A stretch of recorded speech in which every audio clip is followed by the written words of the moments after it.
This section of the talk will reflect on techniques attempted in the test and how they were implemented. There is also a gear list to show the baseline of the test is relatively affordable for the average person.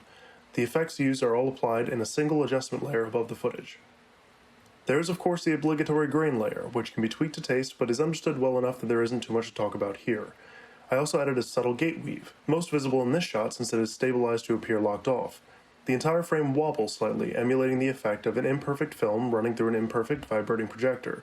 This effect is optional, of course, and while simple to implement, isn't something I see myself using in actual work.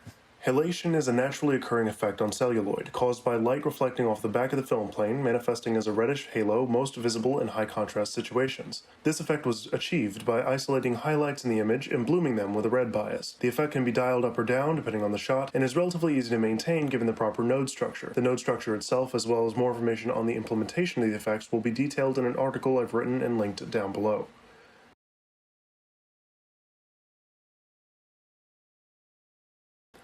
What you're seeing here is the ungraded image, with no color or exposure corrections or changes. Some of the clips were captured in my custom SLog2 preset, some in my custom Cine4.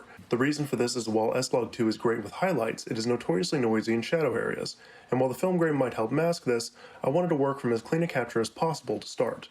It is also worth noting that the flaring and blooming of highlights on display is from a custom adapter, using two UV filters sandwiched together, with the inside of the glass being coated in a thin layer of product in order to emulate the look similar to that of the black Pro Mist. The adapter itself is still very much under testing phases, and once it's completed I will be sharing more details on it.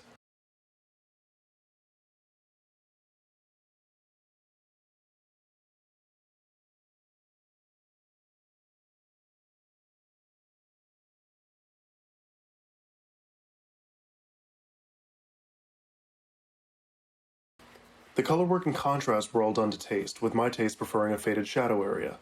Besides just enjoying the effect, it also mitigates issues with macro blocking common on YouTube due to its aggressive compression. The color work itself starts with capture, as I've tweaked my SLog2 and Cine4 presets to match what I like to see in camera as much as possible. More on that later. Finally, chromatic aberration and vignetting were also applied.